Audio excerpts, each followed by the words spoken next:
volume of food is also important.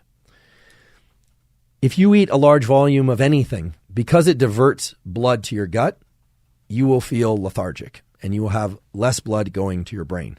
That seems like a simple and trivial fact, but if you want to be able to think, you can't ingest large volumes of anything into your gut. So the discussion about what foods give you energy is kind of moot if you eat enormous volumes of that food. Now, the volumes are going to depend on you and your needs and your activity levels. I'm going to discuss what I do in terms of food content, but I'm not going to discuss food volume. I sort of know where that mostly full, like 80% full line is, and I usually eat a little bit past that, frankly. And I'm able to maintain a decent degree of alertness into the afternoon. And that's my goal. And I think that's the goal of most people, to not work out in the morning or do some work and then just collapse into a slumber that lasts all afternoon, but to be able to generate alert, calm, focused states throughout the day.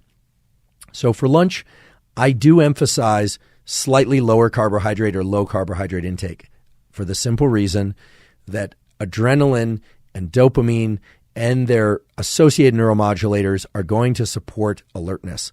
So for me, I fast up until about noon.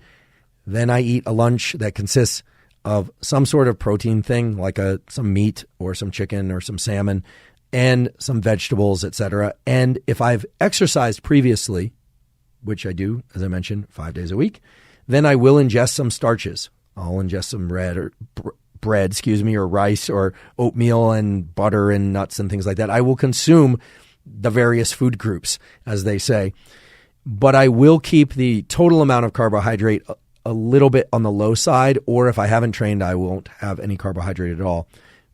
Not because I'm ketogenic, not because I'm anti-carbohydrate, not because I'm on a pure carnivore diet, far from it, but because starches cause the release of serotonin in the brain and lend themselves to a state of sleepiness.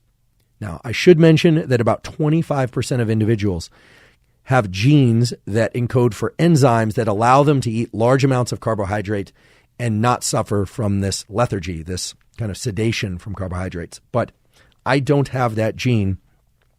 And so for me, eating a noon-ish meal that is not enormous, but is decent in size, but that is mainly protein, healthy fats, and low-ish carbohydrates or no carbohydrates is what allows me to achieve heightened states of alertness throughout the day, which is what I need for my purposes.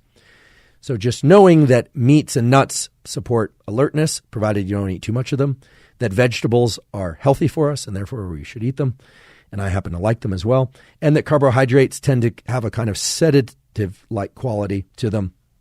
Now, what about components of foods that are not about alertness, but are about mood? We did an entire episode on mood and food, and it's very clear, based on now dozens of studies, that ingesting sufficient levels of omega-3 fatty acids is going to support healthy mood and even can act as an antidepressant. More than a dozen studies have shown that ingesting at least 1,000 milligrams per day of the EPA form of essential fatty acid is as effective as prescription antidepressants in relieving depression.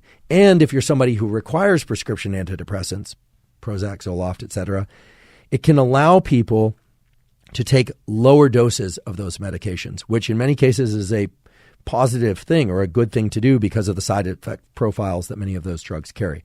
So I find these data remarkably compelling. I mean, here we have a food or a substance from food that can improve our mood and our sense of well-being, and it does that by way of increasing certain neuromodulators in the brain, in particular dopamine, but also some other related neuromodulators. So if you're eating fatty salmon regularly, if you're eating krill regularly, meaning if you're a whale, if you're ingesting foods that tend to have a lot of omega-3s, you probably don't need to supplement with omega-3. Most people are not ingesting sufficient levels of omega-3s. And I'm certainly one of those people. Despite an effort to eat good foods and whole foods, et cetera, and unprocessed foods, I've made the choice to ingest at least 1,000 milligrams per day of EPA. I do that in the form of fish oil and EPA-DHA combination fish oil. But the threshold of 1,000 milligrams is not 1,000 milligrams of fish oil, it's 1,000 milligrams of EPA. Now, for those of you that don't want to consume fish oils and prefer to get your omega-3s from non-animal sources, there are non-animal sources, various forms of algae, etc. You can just look that up online and you should be able to find that. There are also a number of foods that include these essential omega-3s. But ingesting sufficient selenium or selenium has been shown to be important for proper thyroid production, thyroid function, which is why I tend to eat a few Brazil nuts each day, typically with my lunch or sometimes before my workout. Doesn't really matter.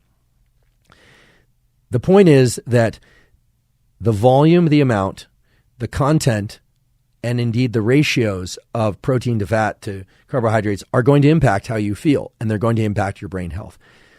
And of course, the timing. We know that allowing periods of 12 hours or more each 24-hour cycle where you're not ingesting anything is beneficial for your brain and body health. That's what Sachin Panda and his colleagues' work has shown over and over again in these quality studies. So when people ask me, what should I eat for my brain? More often than not, it's really a question of how you're structuring your day, when you're eating for the first time, how long you're allowing yourself to fast each 24-hour cycle, and also whether or not you're getting sufficient omega-3s, whether or not you're getting sufficient selenium to support things like thyroid function, which has an impact both on the metabolism of the body, but also the metabolism in the brain. And when I say metabolism, I don't just mean burning energy. I actually mean the rebuilding of things.